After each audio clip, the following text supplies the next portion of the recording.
If anyone causes one of these little ones, those who believe in me, to stumble, it would be better for them if a large millstone were hung around their neck and they were thrown into the sea. If your hand causes you to stumble, cut it off.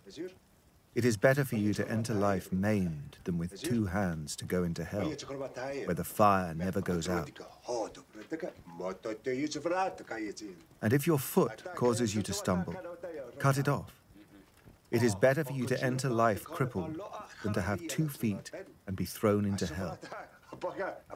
And if your eye causes you to stumble, pluck it out.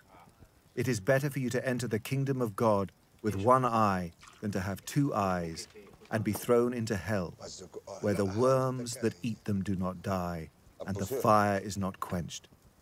Everyone will be salted with fire. Salt is good, but if it loses its saltiness, how can you make it salty again? Have salt among yourselves, and be at peace with each other.